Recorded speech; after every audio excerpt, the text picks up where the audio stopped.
seputar lo ngeluarin single nih kemarin nih gue liat Demi Napasmu ya. Iya, Demi Napasmu. Bernyanyi, bagaimana lo single itu proses ketika lo bernyanyi, terus terakhir 2017 main di acara Dakuliter ya. Iya. Single pertama itu malah, single solo pertama gue. Yang sekarang? Single kedua. Setelah 3 tahun ya. Lumayan lama jaraknya. Yes. Oke, ya gue mau cerita tapi gue flashback dulu ya. Mundur. Jadi memang dari dulu ketika Coklat memang berjalan, gue memang selalu punya impian untuk punya album solo. Karena ya gimana ya, gue gitaris gitu loh. Kalau kita melihat referensi dari musik luar negeri, banyak dong gitaris yang ngeluarin album solo walaupun dia punya band kan. Itu yang salah satu menginspirasi gua. Makanya ngumpulin lagu segala macam, dan 3 tahun lalu gua berkesempatan merilis lagu Sore, single pertama gue yang solo, formatnya tapi instrumental. Terus seiring berjalan lagu gua kumpulin terus, dan sekitar setahun lalu gua mulai merekam single yang baru rilis ini, Demi Napasmu. Tapi memang gue bukannya terbesit sih, gue memang pengen sesuatu yang berbeda lagi. Maksud gue pengen merilis single lagu yang gue yang nyanyi gitu loh. Gue pengen maksudnya ya, gue pengen sesuatu yang baru aja. Gue pengen nyanyi deh di single pertama gue, kenapa enggak? Dan akhirnya ya seperti itulah. Sampai situ dulu ya kan? Tapi enak gak lagunya ketika lo nyanyi? Dengerin lagunya enak gak? Ya dengan segala lebih kurangnya sih, so far sih gue merasa cukup puas ya. Dan beberapa orang juga komentar gue kasih dengerin lagunya enak gitu. Ya gue nggak tahu sih. Ya, ada beberapa part emang lu nyanyi banget dapet. Yang jelas gini sih. Maksud gue ada beberapa lagu, ada beberapa materi yang memang sudah gue persiapkan, itu kayaknya memang harus gue yang nyanyi. Jadi secara feel, secara makna lagunya gue yang lebih tahu. Jadi makanya itu salah satu alasan gue pengen nyanyi gitu. Dan memang kalau gue nggak nyoba, gue nggak akan pernah tahu gitu seperti apa.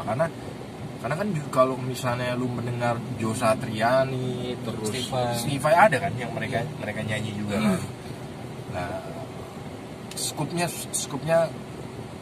seperti itu. Dan yang lebih uniknya seperti ini. Jadi gue pengen single solo gue yang mudah-mudahan menuju album nanti ya. Oh gitu. Yang ngumpul menuju album itu adalah seperti ini. Jadi Coklat itu sudah jelas warnanya dan tracknya dan wilayahnya. Itu adalah band pop rock mainstream alternatif gitu, dengan vokalis cewek gitu. Terus gue punya band hingar-bingar grunge konspirasi gitu, dengan vokalis cowok yang ya hingar-bingar lah gitu. Liriknya juga cenderung politik, cenderung sarkas gitu. Nah justru di wilayah Solo gue pengen bermain dengan materi-materi yang sweet. Ya maksudnya kalau lu pernah dengar Sore, terus dengar Demi Napasmu, itu kan justru malah wilayah yang middle pop, cenderung ballad gitu. Yang mungkin kalau orang berpikir, wah kalau idealisme Solo pasti lu pengen hingar-bingar. Enggak, justru malah di situ gue pengen wilayah yang itu tadi tuh, yang middle ballad gitu. Tapi lu ada kesulitan nggak waktu rekaman ketika itu? Jadi kesulitan ya, sebelum kesulitan mungkin keterlibatan gitu. Jadi keterlibatan gue di lagu ini memang sangat luas ya. Mulai dari gue bikin lagunya, gue jadi produsernya, gue ngisi gitar, gue ngisi bass, drum dibantu oleh Axel, drummer Coklat. Hanya drummer aja. Terus eksekutif produsernya ada Franz dan Sun Production, dan ada manajemen Coklat juga di situ. Nah, kalau bicara kesulitan memang di sini memang kerja tim juga gitu, kerja tim. Arti kata produce gue dan Ekri, ada manajer gue. Jadi memang seperti gue bilang tadi gitu loh, lagu ini gue sudah persiapkan cukup lama. Jadi gue lumayan tahu seluk beluk nada, emosi, lirik segala macem gitu. Jadi di rumah sendiri gue sudah sering kali bernyanyi lah dengan lagu ini gitu loh. Bernyanyi dengan lagu ini sampai ketika rekaman sih syukurnya nggak ada kesulitan berarti ya, maksudnya bahkan di sesi vokal pun gue bernyanyi bukan dengan nada-nada yang terlalu jelimet gitu. Karena lo tahu, Yes, lo yang nyiptain, ya gue tahu karakter vokal gue segini. gue cukup paham lah di lagu itu. Jadi bahkan pas sesi mixing segala macam juga nggak terlalu banyak kesulitan berarti. Berarti nanti ada endingnya album berapa lagu sih? Oke, jadi gini maksud gue memang pastinya tuh harus tema dulu ya. Gue harus nyesuaiin tema dulu. Jadi album gue ini, album yang solo ini memang sangat connect sama temanya gitu. Misalkan dulu ketika sore itu gue pengen membicarakan sesuatu yang teduh karena ya kalau gue bilang pada saat dulu itu kayaknya itu ini apa nuansa Indonesia tuh apa sejuk ya. Gue pengen yang sejuk gitu loh. Gue pengen sejuk lagu sore. Terus Demi Nafasmu ini lagu yang benar-benar bercerita tentang kecintaan gue terhadap orang-orang yang paling gue sayangi, anak gue, keluarga gue. Karena rilisnya kemarin 18 September itu persis ulang tahun ke-7 anak gue yang nomor 2 perempuan, Aski. Dia memang lahir tanggal 18 September 7 tahun lalu. Dan trigger lagu ini juga jadi sebelum Covid itu Desember dan Maret awal kemarin itu abang gue dan bokap gue meninggal secara beruntun selama 3 tahun. Dari situ memang akhirnya ada tema dimana kan kalau lu liriknya Demi Nafasmu itu adalah menjaga waktu sebaik-baiknya, memberikan hal terbaik untuk orang yang tujuan gue gitu. Jadi gue seperti atas kondisi tersebut, jadi makna lagu ini adalah gue berikan pengingat diri gue untuk menjaga orang-orang yang paling gue sayang, siapapun yang ada di sekitar gue. Jadi makna lagunya itu seperti itu. Ya, nah album gua tuh akan bertema di wilayah itu. Jadi bertema di wilayah cinta dalam arti kata bukan cinta yang seperti misalnya lagu pop mainstream ya, kayak Coklat misalnya cowok, cewek, pasangan apa segala macam, enggak. Jadi wilayah cinta damai, cinta pesan, cinta terhadap keluarga. Mungkin akan ada hingar-bingar, tapi gua nggak tahu juga. Dan mungkin saja ke depan itu bisa jadi gua berkolaborasi dengan musisi lain, vokalis lain khususnya. Bisa untuk, tapi tidak dengan vokalis perempuan. Oh, dibedakan untuk rasanya. Tapi ada kemungkinan buat kolaborasi di album itu. Ya.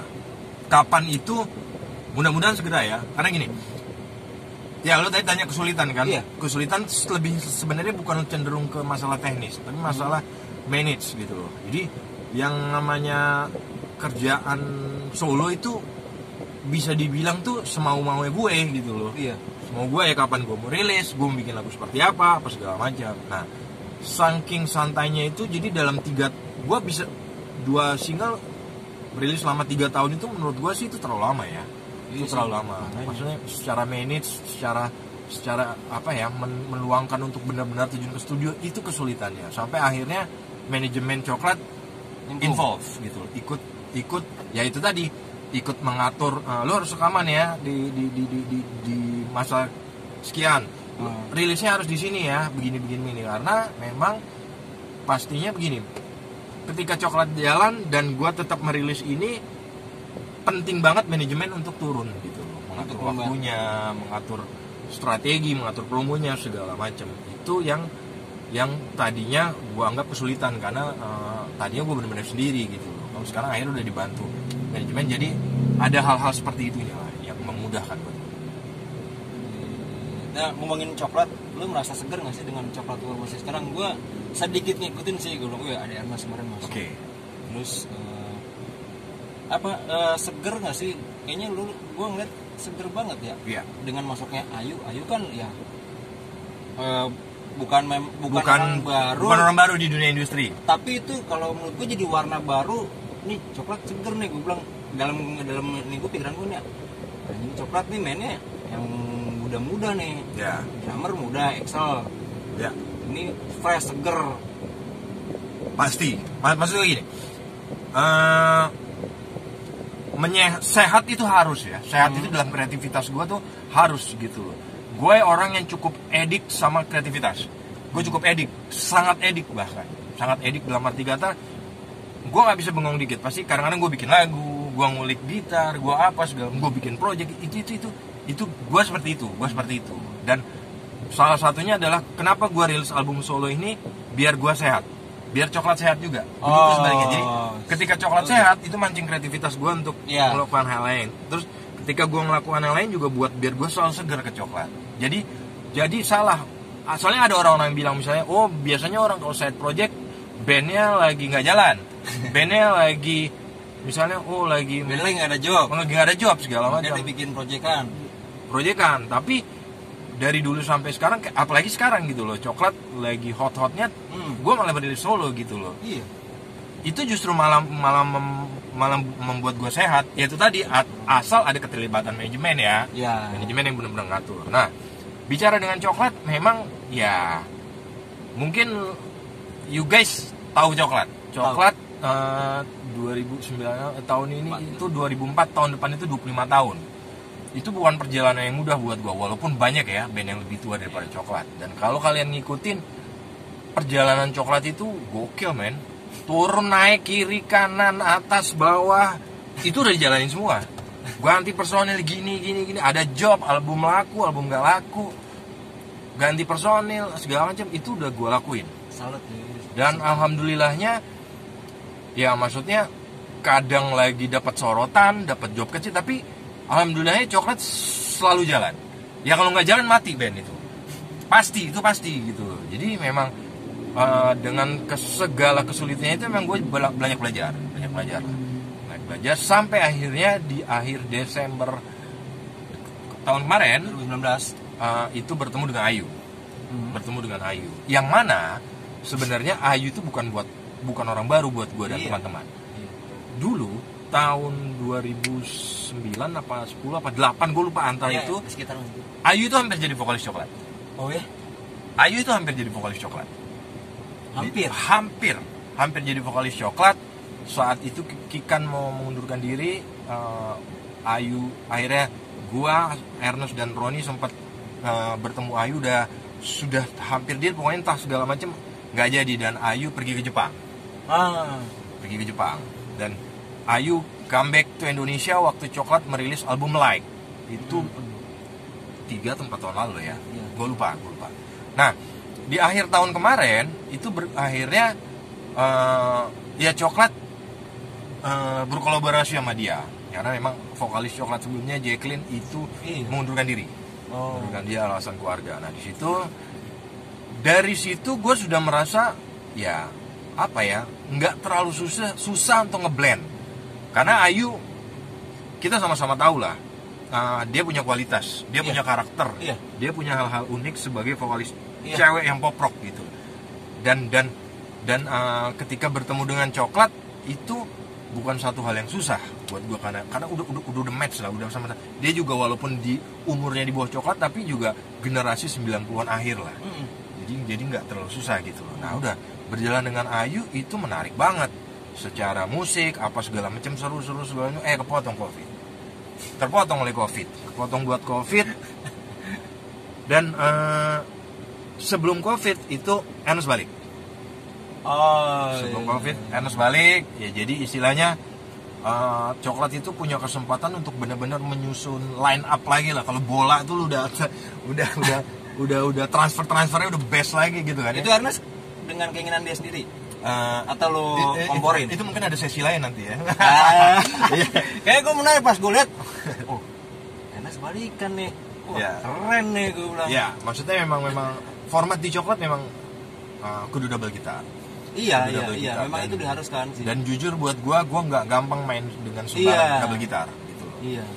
Karena akhirnya Ernest gabung lagi bersama Ayu lagi secara line up ya, alhamdulillah saat ini sudah cukup komplit, dan kami juga cukup akhirnya juga cukup pede gitu loh untuk ya bikin konten, untuk tampil di gigs, dan manajemen juga udah bikin banyak program segala macam. Dan akhirnya ya gimana ya, akhirnya memang nggak mudah, semua band tidak mudah di saat Covid ini, sangat tidak mudah. Tapi buat coklat memang alhamdulillahnya apapun itu program tetap ada dari manajemen ya, bikin konten, terus ada juga gigs live streaming segala macam, dan kami akan rekaman akan menuju single baru yang sudah direncanakan. Jadi kalau lu bilang sehat, bener banget. Coklat saat ini sehat karena secara kekuatan musik gue nggak tahu orang dengar seperti apa, tapi buat gue pribadi itu semacam kuat lagi. Iya, kalau yang gue lihat tuh emang seger banget gitu loh. Dengan lu adanya Ayu, tapi apakah nanti emang akan menjadi tetap atau karena gini dengan band yang sebelumnya itu pasti ada X. Ya. X ya kan, apa Coklat begitu X, ada X-nya karena kan dia nemukan. Iya. Jadi gini, kalau menurut gue gini, nggak semua band itu punya jalan seperti Coklat ya. Gue juga nggak tahu kalau gue ternyata harus ganti vokalis lagi. Iya. Harus begini, gue nggak tahu harus seperti itu. Kalau dipilih sih gue nggak mau seperti itu. Tapi memang ternyata harus seperti ini untuk bikin Coklat tetap ada gitu loh. Nah, kalau bicara dengan kalau gue sok tahu aja nih. Kalau bicara musik Coklat itu sudah jelas pop rock alternatif. Iya. Terus musik rock yang berkarakter dengan vokalis yang berkarakter, harus seperti itu. Iya. Nah, jadi kalau gua boleh kasih stabilo nih, vokalis 90-an perempuan tuh ada 3 orang menurut gua. Yang terbaik menurut gua ya. Kikan, Ayu sama Pia Utopia. Menurut gua. Iya. Menurut gua ya. Sama sih menurut gua juga emang seperti itu. 90-an pop rock alternatif itu yang 3 orang ini punya karakter. Ya, that's right. Punya karakter, punya ciri, dan masing-masing bisa menulis lagu. Nah, ternyata memang Coklat kehilangan Kikan, Coklat harus punya vokalis seperti itu. Memang harus kembali lagi ke tracknya tuh dengan vokalis seperti itu. Dan alhamdulillah bertemu dengan Ayu. Jadi secara kekuatan memang akhirnya punya kekuatan bertaji lagi lah gitu. Dengan kayak gitu akhirnya jadi bisa ngapa-ngapain lagi nih. Gue cukup leluasa bikin lagu sekarang. Gue mau bikin lagu yang easy, mau bikin yang pop, mau bikin yang heavy, mau bikin yang aneh-aneh, mau bikin yang outside itu jadi lumayan leluasa. Karena secara quality gue sudah yakin dengan semua personil gue. Udah kokoh lagi ya. Yes, mudah-mudahan hasilnya juga akan kokoh gitu. Jadi kalau bilang sehat ya benar banget. Tapi apakah X apa tetap dia Ayu? We'll see. Gue belum bisa bilang ke sekarang. Karena emang di band sebelumnya gue lihat kalau manggung pasti namanya X gitu. Ya, maksud gue gini, ada waktunya. Ada waktunya. Mungkin proses kali ya yang bisa lagi proses karena bisa dibilang Coklat sama Ayu sekarang juga belum lama. Iya. Masih dari akhir tahun kemarin gitu loh. Iya. Udah gitu kepotong Covid kan. Iya. Jadi memang banyak proses, bukan hanya musikalitas, secara psikologi, secara family business, secara bisnis manajemen itu memang harus diulik satu-satu supaya rajutannya itu benar-benar solid. Coklat jadi nggak gonta-ganti lagi. Iya. Itu harapan gua. Harapan gua seperti itu. Karena gini, ya buat bocoran aja gitu loh. Maksudnya kita tahu setahun 2 tahun terakhir itu banyak band rame banget reuni. Iya sih. Reuni. Gua nggak tahu ya, apakah karena memang akhirnya harus jalan karena harus reuni atau apa maksudnya mungkin nggak jalan sebelumnya terus harus reuni harus jalan terus atau apalah segala macam nostalgia segala macam. Tapi buat gua itu bukan menjadi prioritas karena walaupun Coklat bukan di level atas, level tengah atau level bawah apa segala macam lah, tapi buat gua pada saat itu Coklat memang selalu jalan. Coklat selalu punya job. Kalau nggak ya gue nggak punya kehidupan gitu loh. Itu beruntungnya buat gue. Nah, sebenarnya ada sempet ide Coklat itu akan reuni. Coklat itu sempat akan reuni tadinya awal tahun sebelum Ayu. Pokoknya ada lah di antara gue juga jadi lupa gitu. Tapi memang ternyata itu nggak mudah ya buat Coklat. Dalam arti kata kenapa nggak mudah? Secara bisnis, secara pertemanan, secara musikal itu bukan mudah untuk serta-merta kembali seperti dulu gitu loh. Karena Coklat sudah punya manajemen, Coklat sudah punya jalan, Kikan juga sudah punya manajemen, sudah punya ininya sendiri. Menyatukan itu ternyata tidak gampang. Dan akhirnya memang ide itu tidak terwujud. Tapi sekali lagi gitu, maksudnya itu bukan hal yang buruk juga buat Coklat, karena Coklat tetap jalan bersama Ayu yang mana akhirnya kami juga punya banyak ide lah untuk diekspor nantinya. Iya. Berarti planning ke depan apa nih? Mau akhir tahun sini? Yes, sebelum akhir tahun ini Coklat akan merekam 2-3 lagu baru.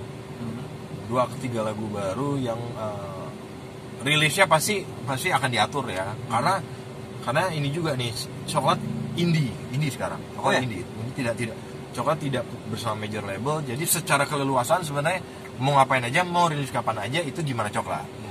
Tapi hari gini kan kita ngerilis juga nggak bisa sembarangan karena COVID gini, atensi orang juga nggak bisa konsen terhadap karya gitu loh. Jadi emang gue juga nggak mau sembarangan main di lempar-lempar aja gitu loh. Harus tepat, harus ya maksud gue di luar karya itu memang urusan manajemen. Tapi manajemen memang mikirin itu.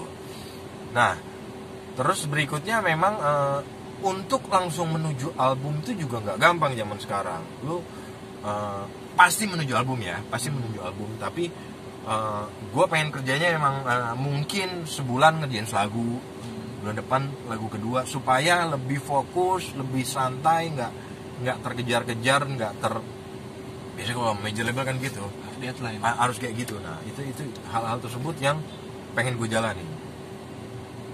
Ya, we'll see lah seperti apa Coklat ke depan. Konspirasi gimana? Oke, konspirasi. Dengan hingar-bingarnya yang gue liat Cel lagi kerepotan ngurusin yang itu tuh di Facebook ya kan, kasian juga Cel. Jadi gini, balik lagi kayak tadi jelas. Main kreativitas musik gue adalah Coklat. Ya, itu pasti. Itu keluarga utama gue. Jadi kalau misalnya gue main solo, gue main bersama konspirasi atau apa yang lain, itu kayak gue main keluar rumah lah. Gue cari temen, nanti habis temen gue pulang, gue bawa ide baru kayak gitu lah, konsepnya kayak gitu lah. Konsep gue tuh seperti itu kalau yang namanya side project, namanya kayak gitu.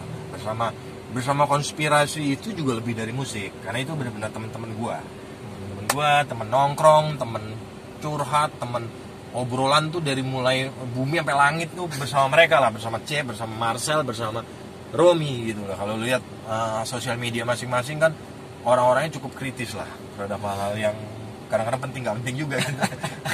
Nah hal tersebut jadi media gue dan teman-teman untuk bersuara lewat lagu gitu, misalnya menyoroti hal-hal kritik apa segala macem. Tapi memang hal tersebut memang nggak bisa gue paksakan untuk selalu konsisten gitu loh. Jadi gue akan fun ketika hal tersebut adalah ketika mood sama-sama lagi bener-bener sama-sama nyatu gitu. Jadi bukan menjadi sebuah tahun ini harus rilis, tahun depan nggak bisa. Justru kalau digituin nggak seru. Justru nggak akan jadi sesuatu yang bagus gitu. Itu benar-benar harus benar-benar apa ya, nemuin moodnya masing-masing. Oke jalan. Yes. Target gue sih mudah-mudahan tahun depan bisa jalan lagi, bisa karena gini, maksud gue tidak dipungkiri agak susah ya menemukan jadwal gue dan teman-teman gitu. Iya sih. Terutama jadwal gue sama Marcel gitu loh. Iya, Marcel sebagai solo, buset, sibuknya juga minta ampun dia. Gitu. Gue bersama Coklat dan C juga punya jadwal sendiri, Romi juga punya jadwal sendiri, itu memang nggak gampang gitu loh. Jadi memang ada hal-hal yang memang harus kadang-kadang harus dimengerti. Oh, kita harus ngambil ini nih, yang lain jangan dulu. Bisa gitu juga lainnya. Jadi itu nggak mudah. Tapi intinya adalah konspirasi bukan bicara bisnis. Itu benar-benar bicara idealisme. Bingar idealisme. Iya. Thank you banget nih udah nyempetin waktunya. Sama-sama Dapur Letter, ya. See you soon. Sip. Thank you.